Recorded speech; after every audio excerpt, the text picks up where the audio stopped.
last year. You can get some momentum going for the Florida people. And what happened? They didn't. They didn't get the momentum. And Cam Ward pulls it all the way down and shows everybody in the stadium, look at my ass. But I think Florida goes down there and gets revenge. And DJ Lagway shows them his ass.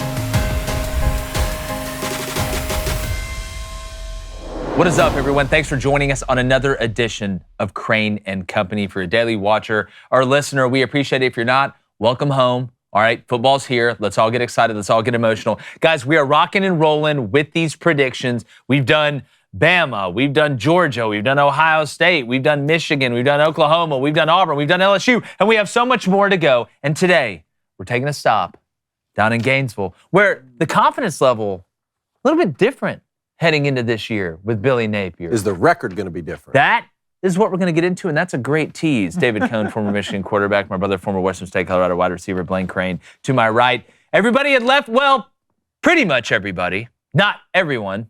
Shout out to your boy. And a couple others, maybe one other here on the set, believed that Billy Napier was going to survive at Florida. And turns out he did. Now, it wasn't pretty. Got their ass beat by Miami. You got rolled by Texas as well. But now you turned it around at the end. I know DJ Lagway, we've talked about his health. I look at this team, David, and I want to start with you. And the thing that intrigues me the most isn't Eugene Wilson on the outside or Dallas Wilson, who, I know he's got a little leg deal, but it seems like he's going to be fine. He's going to be a freak as a freshman. But it's the line of scrimmage. And one of the things I was talking with Feinbaum the other day was that I think Florida at the end of the year could have a top 10, possibly top 7, maybe even top 5 line of scrimmage on both sides yes. of the ball, which at the end of the day, even with this brutal schedule we're going to go through, it gives you a chance to win every game you play in. If you guys missed our top 25 players in the SEC, you should go check it out on YouTube. I mean, it was just littered with Florida players in the front 7 from offense and defense, just like what you're talking about. To me, it's just how healthy is DJ Lagway going to be? We talked about, an upper body and lower body injury coming into camp. And now what's the update now? Is there something else? There was like a calf strain, but apparently the word out of practice is he's fine. The ball's coming out of his hand really good if you're worried about the shoulder. I think the worry is that these things are just piling up. Right. It's like multiple things. That's what like they are for me, thing. just because this is a league where if you come into the season healthy, it's tough enough to get through. For sure. When you don't come in healthy, that's where I have a lot of questions, because in terms of his playmaking ability, there really is no ceiling. I mean, it reminds me a lot of Chris Leak out there wearing that orange and blue, the way he throws the football. Yeah, just physically, just a massive Can just absolutely being. spin it. But Blaine, when you look at this Florida team, when you look at DJ, it's not just the physical part of it when we're talking about the injury, but it's also the mental part, and it's not just for DJ being able to turn it on and take off and be able to feel like he's able to be aggressive and set the tone, but it's play calling as well. Having a quarterback that is a runner but is beat up negates is a DJ third of really the a runner? I think he's a talented runner. He had 0 rushing touchdowns. When you watch 100, I would say he has phenomenal. The threat of it. They're not going to go out there and run the triple option with DJ Lagway. I think DJ Lagway considers himself a pocket passer. But at the end of the day, the threat of the quarterback being able to run, whether it's 3rd and 2, whether it's 3rd and 12, whether it's 4th and inches, whether it's 4th and 6, I've got to account for that, even if it's just a decoy. Well, how much is Billy and them going to run him if he's already getting banged up? That's exactly what I'm saying. How much would that hinder the ability for them to be able to threaten a defense at every level all the time and change the way that things are called, whether that's adding a spy, whether that's slowing down the rush or things like that. That's my whole point of it's mental, too. Well, you got to know this about DJ Lagway already. He's every bit of 6'4", 200. He's huge. I mean, he's the physical aspect is there, and I know he's a true freshman walking in for a hurt quarterback last year in Graham. He did make some mistakes. I mean, 12 touchdowns, 9 interceptions. Mm-hmm. That is way too many in the amount of games that he played. Obviously, you think that's going to improve with him gaining more experience, and you kind of go through the list of the talent that Florida has on both sides of the ball. I think Florida's going to be a lot better this year, but I think their schedule is just daunting. It's a daunting schedule. And one thing that's a great little fun fact right now, if you are a Florida fan, you want to talk about halftime adjustments, I thought Billy Napier was one of the best in the country last year. Florida outscored their opponents in the fourth quarter 127-64. Yeah. That says a lot about what Billy Napier is doing at halftime. In the second half or in the third quarter? In the fourth quarter. In the fourth quarter. In the fourth quarter. I don't see any third quarter stats on here, but if you can do that in the fourth quarter and your adjustments can be that good with the talent that they have, Florida's going to be in every game they play. Well, we did the Oklahoma preview, and Blaine, you brought up a good point, and I think it's obviously viable that John Mateer and Jade Knott could be the best backfield tandem in the country at the end of the year. if DJ Lagway does stay healthy, you look at what Florida has at running back with Baugh and some of these guys. Yeah. That's a nasty-ass backfield, too, behind this offensive line. And you got Eugene Wilson. You can always bring in motion to do your jet sweep stuff to be able to add some lateral movement there from the defense. I mean, this backfield could be – and you have a center that's one of the best in the country as well. So that three-headed monster of center, running back, quarterback, it's about as nasty as it gets out there if DJ can stay upright. Yeah, I don't think Jaden Paul gets talked about enough. I don't think he does either. I mean, you want to talk about a physical, downhill, get after your ass type of running back who matches that offensive line. I would still take Matier and Ott over Lagway. I would too right now. And Johnson and Ball, but it's going to be talented for sure. All right, so let's get into this brutal schedule, guys. And it starts out with a team that I love their iced tea, but they've got no chance against Florida, and that's Long Island. It's just one long-ass island. Again, like we've said, come get your money. This is a get your feet wet game. Quickly, I like to knock this out. The win total. Right now, Florida for a win total, they're sitting on the same thing Oklahoma was. Over 7.5 wins, and it goes at plus 106. So okay, that feels about right. That feels right. I can assume we all have them beating Long Island. Yeah, you assume correctly. Okay, so that's 1-0. The next game, I see a lot of people just glossing over. Don't do it. Which you better put some respect on Alex Golish, guy that I've known for a while. When I cliniced up at Iowa State, got to meet him. Great guy. I think he's done a great job at South Florida. You look at Byron Brown, some of the pieces that South Florida has. Can Byron throw a pass from here to this TV? I'm looking at it. I don't know, but he's a tough-ass kid. This isn't going to be some just walk amongst the tulips like it is against Long Island. South Florida's coming up there to make a statement, and Golish and that coaching staff can coach their ass off. I would love to see the spread in this game because I hope Vegas just assumes that South Florida not going to do anything because I will take South Florida to cover. They gave Alabama fits for 3.5 quarters. Dude, you remember that? A year ago, yeah. Yeah, so I've got Florida winning this one, but I think it's a really good test for Florida. Week 2. This is the test you want. You don't want to just get catfish. Don't tell me I'm meeting up with J-Lo and then 2 weeks later it's Jell-O. Okay. Look, this is a team that opened with Cam Ward in Miami a year ago. So I think they'll take Long Island and South Florida and say, let's just try and get through these two. Let's get to 2-0. I have both of those as I think Florida is going to have to play well to win this. I agree. This is not a game where you can walk in and play bad and just expect to win. This will not be a breeze. I think Florida wins, but I do think it's a lot closer than what people think. All right, so we all have them 2-0, and then it starts. This 4-game stretch. You find me a 4-game stretch that sucks this much. There's a couple out there, but just to roll through it really quick. At LSU, at Miami, bye week, Texas, and at A&M. Damn, dog. That sucks. That's just really unfortunate. I've got them going down to Baton Rouge and taking an L. Yep. And taking an L. I think LSU, again, if you watch our LSU prediction, I already have LSU losing to Clemson, so they're going to need to get back on the schneid. Louisiana Tech's not going to fill your belly, but beating Florida at home, I don't think Florida throws a shoe, but I think LSU finds a way to win. Give me LSU and Garrett Nussmeier at home to push Florida to 2-1, 0-1 in the SEC. But you better regroup quick because you're going on the road to Miami next week. Same here, man. Would be more interesting if it's in Gainesville, but I got LSU winning in Baton Rouge. Yeah, it's just this game, you're basically in hell when you play this team at Death Valley. I mean, I have LSU undefeated walking into this game, so I have LSU winning a little bit too much. I think DJ makes a couple mistakes. I think Nuss has a pretty big game. Do we consider, I would like to know, Florida and LSU fans, do y'all consider this a rivalry game? Because I just feel like these two teams hate each other. Yeah. These fan bases just hate each other. Well, LSU hates everybody. They do, but and everyone hates LSU. Yeah, so there's different levels of hate, though. I feel like this one's just weird. This message is sponsored by Raycon. Don't you just love when one of your favorites comes back better, like Michael Jordan? Well, I know I do. And this July, guess who's back and better than ever before, David? Guess. Raycon. Wow, you guessed right. Their fan favorite Everyday Earbuds Classic, now packing active noise cancellation. Now, the latest version of Raycon's Everyday Earbuds Classic finally has what we've all been waiting for with that active noise cancellation. It was literally the one thing it was missing, and now they've got it. It's perfect. Plus, you're getting 8 hours of playtime with a 32-hour battery life. So honestly, these things never have to leave your ears. I know mine barely do, whether I'm at home, jogging, or whatever. Their audio quality seriously rivals all the big brands that you know and love, but you're paying half the price. And if you don't want to take our word for it, check out their thousands of 5-star reviews. The proof is right there, and it's in the pudding. So go to buyraycon.com/booster and get 20% off the fan favorite Everyday Earbuds Classic, plus free shipping on every pair of Raycon earbuds right now. That's 20% off their Everyday Earbuds Classic at BUYRAYCON.com/booster. This is just a weird one. All right, so I've got them losing in Baton Rouge. They're 2-1. Then they go on the road to Miami. And just to kind of set the scene. He's setting the papers down. Just to kind of set the scene here. Last year, right? People nervous about Billy. But you have it right here in your hands. You get Miami early at home. You can get some momentum going for the Florida people. Don't clip that motion.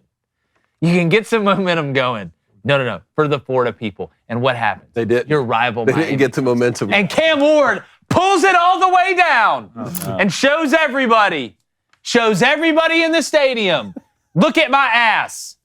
Now get your ass beat. That's a hook. I would have remembered that, I think. No, they beat him to death. You know Billy's pissed about this one. You know he's pissed about it. And Carson Beck, who knows? Y'all can say whatever y'all want about fall camp. I think Carson Beck's a good player. He ain't Cam Ward. And I'll tell you who else they don't have. Restrepo, who is a witch. Yeah. I don't think people realize how good Xavier Restrepo was. I think the defense is going to be better under the new DC. Hard bringing not that to be. 4-2-5. It's hard not to be. But I think Florida goes down there and gets revenge. And DJ Lagway shows them his ass in a good way. Well, I love our boy Zach Etheridge. So the secondary for Miami is going to be great. Top tier, no doubt. But I want to see, is Carson Beck dialed in? Is he focused down there in Miami? Is he 100% healthy from the injury he had a year ago? Right now, I'm saying Florida goes into Miami and gets this revenge game. Yeah, I think Florida goes into Miami and physically kicks their ass. Yeah. On line of scrimmage on both This sides. one feels purse. Right. Super purse. I think DJ plays good, but I think Florida up front, I think they run it down Miami's throat. And I think Carson Beck is trying to find the quickest way to get back in that Lamborghini. Out of that And go see one of the Cavender twins try and make up. All right, so I got him at 3-1. We all got him at 3-1. Right. Right? Everybody's at 3-1. Bye week. You're going to need it. All right? And that's bye with a Y, not an I. Is it? Well, depends on where you hang out. Next week, you get Texas at home. Who's going to do it? One of y'all is going to do it. Here's what's going to happen. You're sitting there 3-1, still 0-1 in the SEC. Starting 0-2 in this league, the odds of you making the SEC championship game aren't great. Texas, you get them at home, though. Sigh of relief. The only problem that I have is by this point, I've got Texas already with a loss against Ohio State to start off the season. They get a bye week before this as well. So it's not like Florida gets it and Texas doesn't. I think Arch Manning goes down there and has a moment in the swamp. I think this is a game where Texas looks really, really, really good. They find a way to win, and they get set up to go lose in the Red River Shootout against OU. Give me Texas on the road. Yeah. Big dub to get to 1-0 in the SEC starting the 2025 season. Texas Longhorns in this one. Well, just everything about this game, you want to pick Texas, right? Arch Manning. Really? The I mean, it's chosen one. at Florida. Anthony Hill, Jr., top 5. Colin Simmons, top 5. Texas, probably the best secondary, one of the best secondaries in college football. You know what I'm going to do? You're going to pick Texas. I'm going to pick Texas. Yeah. I just think their defense is too good. I think Texas' defense is too Okay. good. I think the offense is going to be good enough. Give me Texas on the road in Gainesville. All right, so at this point, I've got Florida at 3-2. You've got Florida 3-2. at 3-2. You've got Florida at 3-2. Yep. So, next game. College This Station. schedule's just, every time I look at it, like I feel worse for Florida fans. Then you got to go to College Station. All right, you just took an L to Texas. You got to go get your mojo back. I mean, 0-2 in the SEC. People are calling for Billy. They're already calling for him. Like, regardless of what you did earlier in the year against Miami. So you got to go to A&M and you got to get one back. Marcel Reed's waiting for you. Mike Elko's waiting for you. This isn't pretty boy Floyd A&M anymore, right? They're not going to say they're tough and then just kind of be soft, but say they're tough because they're A&M. I think this is a true A&M style team. I think Marcel Reed has a big day. I think Florida takes 2 straight losses and starts out 0-3 in the SEC, 3-3 overall, and the panic in Gainesville. Oh! Wow. What's happening? I have the same thing, and this is an example of a game. If it were in Gainesville, I'd probably pick Florida, Yeah. or if I knew 100% that DJ Lagway is healthy, which you're never going to know about a player, but that's another example where I say, you know what, maybe Florida goes on the road and gets a win in College Station. But because I just don't know those things, I'm going to go with Texas A&M at home. Wow, clean sweep, fellas. I'm taking A&M as well. Okay, And a lot of all it right. has to do with this game being at Texas A&M. So do we all have Florida at 3-3? 3-3. Okay, we all have them. Great minds think alike. Ball have- ring, Mississippi State coming Here up. we go, Yeah, baby. Who's and you gonna would do it? think Mississippi Levy. State doesn't have a First of chance. all, if you've watched that Us- Netflix documentary, Jeff Levy's kid has an absolute. The one thing I learned from that SEC football Netflix documentary was that Jeff Levy's son has an absolute throwing missiles across the living room. cannon. We should And he's get like- him on the team then. Yeah. I'm telling you, it's like I'm. I already texted Hugh. Oh boy is slinging it, and he's got the flow. Look, is Jeff's kid. He's going to figure it out. You would say, Jake, Mississippi State has no chance. They have no chance. You know what? You'd be right. Because Florida's going to be 3-3. They need a sacrificial lamb. They need somebody. They need a head on the spike at the front of the village to just let everybody know that they're not soft and it's not falling apart. I think they destroy Mississippi State to get to 4-3, get their first SEC win of the season with a chance to make some noise in the back end here. What say ye? Same. I'll pipe in whenever I have one that I disagree Look, I'm a with. huge Jeff Levy guy. I think Jeff's going to say they're gonna turn lose. around Mississippi State. It's going to take time. But Florida's got too much talent on this roster. I don't think this game's close. All right, so then we go into another bye week. And then you got a stretch of 5 in a row. And it starts against a team that at this point, you're going to go play them on a neutral site in Jacksonville. I've got Georgia with only 1 loss heading into this one. Feeling good, with some momentum. World's largest outdoor cocktail party. Florida sitting there at 4-3. You're 1-3 in the SEC. But you find a way. This is a Find a way to do what? Lagway got hurt in last year. I think Florida, in the world's largest outdoor cocktail party, goes up and gets Georgia and beats them. I think Gunnar Stockton struggles. I think we get at least 1 pick six. I think this is going to be a higher scoring game than what some people think. Give me Florida to find a way. And then all of a sudden, the hope for Billy, here it comes back. And you look at the rest of the schedule, boys, we're on the back end a little bit, and we're feeling good about it. 2-3 in the SEC. We're now, I would have you at 1, 2, 3, 4, 5-3. Could 9-3 get you in? There's still a glimmer of hope. Give me Florida to beat Georgia. That's what it's going to be. Wow, what a huge victory that would be. I do not have that. I have Georgia. I have Georgia winning this one, which would make them 4-4.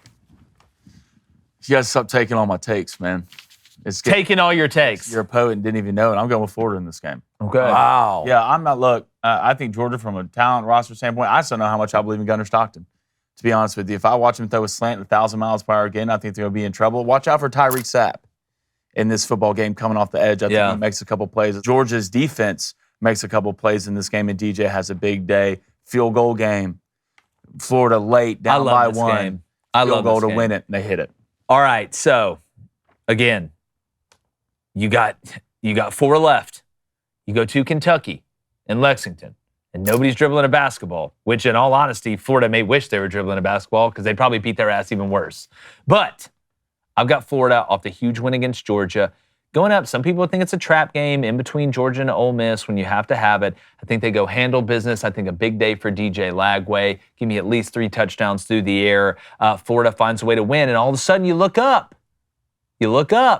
And you just got the 6-win mark with an opportunity to get to 9 with 3 left. But, and 2 out of the 3 are at home. Give me a win over Kentucky. Road win, 5-4 for me. Yeah, Kentucky's slowly turning into the old Vanderbilt to me in the SEC. I think we need to have a real conversation. Do they even belong in the SEC anymore after some of the pictures they just put out on TikTok? Makes me question a lot of things. Yeah, this game's not close. Zach Alzada might be 40, but he just needs to go ahead and graduate and get out of there. All right, so next game, you're going on the road again. We got back-to-back road games before your final 2 are at home. You're going to Ole Miss. And guys, part of me really wanted to pick Ole Miss in this one. You know, Austin Simmons, by this point in the season, he's going to have a lot of experience. We'll find out truly about the defense, how close they're able, to get to recapturing the magic that they had last year. But my gut is just telling me that Florida, with their backs against the wall, knowing that 9-3 could possibly get them in, give me the Gators to go on the road in Knoxville, looking and seeing Tennessee coming the next week, and then FSU at home after that. I think they find a way to go win. I think this could be a comeback win, a late win, where Florida finds a way. DJ Lagway, game-winning drive with 30 seconds last to go. Don't want to jinx it and say exactly the same thing that's going to happen, but I think Florida finds a way again, this time on the road in Oxford. Give me the Gators. This was actually the toughest game on the schedule for me to pick. Yeah. I didn't know which way to go. Talking about having their backs against the wall, Ole Miss might have their backs against the wall, man. Yeah. I think they're going to regress a little bit, but I really like this Austin Simmons kid, man. I got Ole Miss holding serve in Oxford right now. Wow. Big win right there for Lane. For the Lane train. But yeah, David, I'm on the same thing. I think Ole Miss. Y'all both got Ole Miss. I think okay. being at Ole Miss is going to be Okay. different. Austin Simmons, you saw the way Ole Miss just fell apart against Florida last year. I don't think that's going to happen this year. It's going to be a close game, but I think Ole Miss turns it out because they are at it. And I will say, last year when people were selling that Florida stock, I had them beating LSU and Ole Miss late in the season. I feel good about my Florida prediction from a year ago. I just don't know, man. The schedule's so tough. Yeah. So at this point, I got them 7-3. What would that make them for y'all? 6-4? Yep. 6-4. All right, then you got Tennessee at home. I think by this point, Tennessee realizes this was a step back year. We know what happened with Nico. You're building to have a chance to make a big run the next season. We'll see what happens at quarterback there in Knoxville. But I think Florida, even though, again, Florida-Tennessee is a huge game, and I got a ton of respect for this Tennessee program, you're coming down to Florida, who thinks in their mind if they get to 9-3 with these last 2 wins, there's a chance we can make the college football playoff with a win over Georgia and a win over Miami. We'll see what that looks like at the end of the year. Got a feeling like that they're both going to be pretty big. I think Florida at home in the swamp, knowing they need it, knowing they want it, knowing they have to have it, beats Tennessee. Wow. Would not be surprised if this is a double-digit game based on where I think Tennessee will be by this point in the season, and then it's going to come down to Florida State at home. Well, I have 5-5 right this second. 5-5. But hosting Tennessee in Gainesville, man, these two programs hate each other. Yeah. This is pure some absolute hate.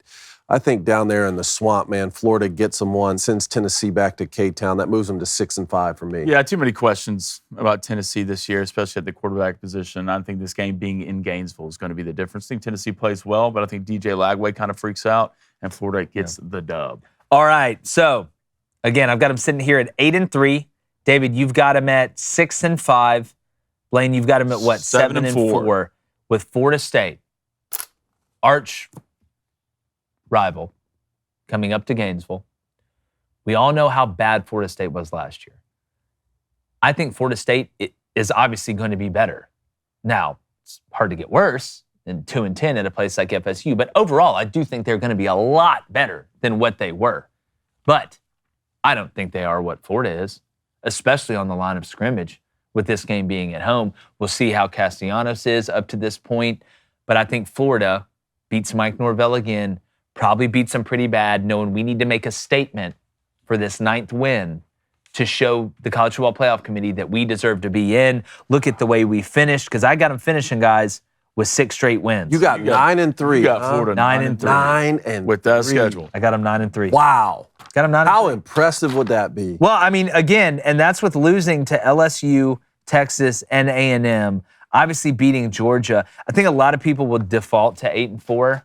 And that makes sense. But I think the difference is that Georgia game that they win is what's going to get them to 9 and possibly get them in the playoffs. I'll tell you, the biggest acquisitions for Florida State for me are the coordinators. Bringing in Gus Malzahn, bringing in Tony White. Thomas Castellanos, I know he has ability. He's been doing a lot of talking this offseason. Yeah. This is one of those ones where 3 months in advance, can we even forecast DJ Lagway taking on Thomas Castellanos, the way those guys play? I hope that's the quarterback matchup that we get. Sitting at 6-5 right now, I have Florida winning this one to move to 7-5. Florida fans, I know you're not excited about that. I know you maybe take offense to that 7-5, but take solace in this. I got you running the entire state. You're beating Florida State. You're beating Miami. You're beating South Florida. I mean, to me, from someone who's from South Georgia, that still means a lot running that state. Yeah, well, I obviously think Florida State's going to be better. What you said is almost hard not to be, but I do think Florida just has too much for Florida State to handle this year. Maybe a couple years down the road, it'll be a little bit different for Florida State, especially with the new coordinator. So you got Florida 8-4. I got Florida going 8-4. Maybe a default, but I think that, I mean, with a win over There's nothing wrong with a default. If you're It's right. Florida, you're 8-4 this year with that schedule, with the win over Georgia, and you're controlling the state,